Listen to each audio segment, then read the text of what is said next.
Now, knowing that the Minister was coming today, that we had this tremendous opportunity, we took the liberty of surveying our clients in our most recent newsletter, Liaison, giving them an opportunity to either ask a question of the Minister or make a suggestion in relation to Australian immigration policy.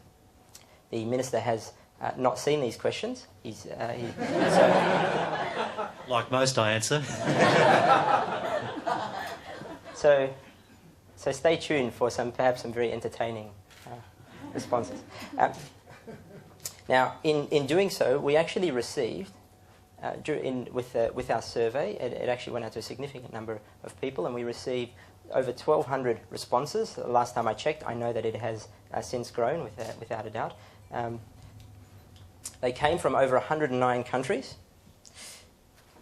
The top 6 countries were India, the Philippines, Pakistan, Egypt, the UK, and South Africa. 3/4 were male.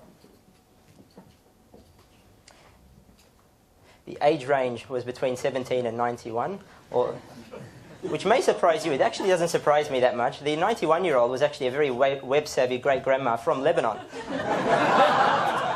from which my parents, who are here today, came out some 40 years ago. So it doesn't surprise me at all. The majority of the respondents, though, would have been skilled migrants in a target age group of from 25 to 38. Now, with so many responses, we received we were able to actually categorise them into 4 key themes. And these themes, we believe, represent the uppermost issues on the minds of skilled migrants at this point in time, Minister. The first theme. Despite shortages, there seems to be a great deal of frustration from prospective migrants who are absolutely keen to come and work in Australia, more than willing to be sponsored, even willing to fly out here to make that happen.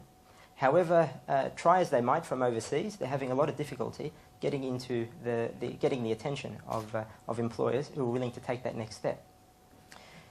I might just read a quote as an example from the UK, from a lady by the name of Mary Gibbs. "I have made over 250 applications to employers and made it clear that I'm prepared to be sponsored on a 457. Despite being an experienced, highly skilled, articulate and hard-working person, I have only managed to secure 1 interview. Why is it so hard to find a willing sponsor when there are so many jobs available?" Minister? I think there's a role here for education of the business leaders in Australia. My first portfolio was Minister for Ageing. And one of the tasks I had there, apart from looking after nursing homes, one of the enjoyable tasks was to go around Australia and talk to employers and business groups about what's happening with the demographic shift in Australia. And my experience, and that's going back about 5 years now, my experience was that whilst some people had heard about the ageing of our population, very few people, including business owners and operators, understood the ramifications of that change. And I think there is a real ongoing need for not only government but for organisations such as this, in all of us, to actually talk to the business owners and operators, the potential sponsors in Australia, as to what the consequences of an ageing population is. One of the things I say, for example, is every business ought to be doing an age audit of its staff, of its workforce, and ask themselves the question, how many of them are going to be there in 5 years' time? How many of them are in their 50s or even into their 60s and therefore likely to be looking at retirement fairly soon? And the reality is, for most businesses, when they do that, they get a very sharp shock about where they're going to find their workforce in the future. So I think there's a role for education.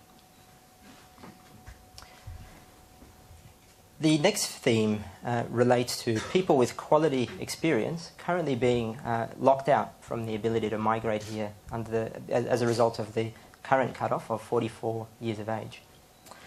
I might also read a couple of quotes about this. The first one is from Rod Steele, also in the UK. "Since people are living much longer these days, those aged 45 will still be productive for at least another 20 to 30 years. I dare say our Prime Minister would agree with that. Experienced, healthy professionals are a valuable asset." Minister? I think the Prime Minister would think about 30 to 40 years, actually. But This is something which I'm actually giving some thought to. As you know, 45 is generally the cut-off, particularly in terms of skilled migrants to Australia. And the reality is that people are now working longer. One of the great achievements of humankind, particularly in Australia over the last century, is that additional longevity that we've got. Had we been gathered here in 1901 at the time of Federation, I think average life expectancy for males was about 55 and for females about 59. Today it's, I think, about 80 for males and well over 80 on average for females. So we've gained close to 3 decades of life expectancy in the course of just 100 years. And yet our structures and our thinking are still about that which it was in 1901. The retirement age and the age pension was first established by Bismarck when he was the Chancellor of Germany more than a century ago, and I think it was set at 70 originally, and the pension was only for officers of the Prussian army. Not too many were expected to live to 70 for a variety of reasons.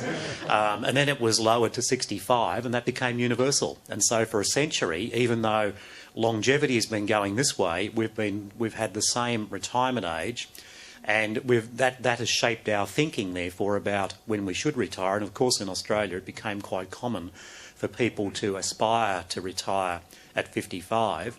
Which may have been fine in times when you had high unemployment and you wanted a turnover in order to give younger people a chance. But as we increasingly move into times of very low unemployment, then we're going to be trying to keep people on as best we can. And we have to undo some of those structures where people have a financial incentive to retire at 55. And it's not about saying that people should work till they drop, but if people do work to, say, their early to mid-60s, we know a number of things follow. They tend to have a more healthy lifestyle, both physically and mentally. They tend to live longer. Working a bit longer also seems to contribute to living a bit longer as well.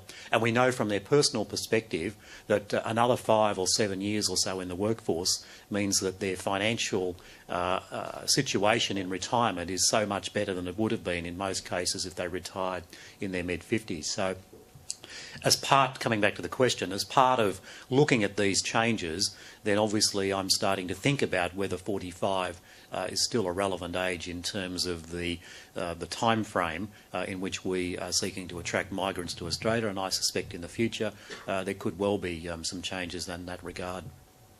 Maybe worth also adding for your consideration, Minister, that New Zealand, the UK and Canada currently don't have the same sort of cut-off that we do. So arguably they're at an advantage in that regard, but just something to think about.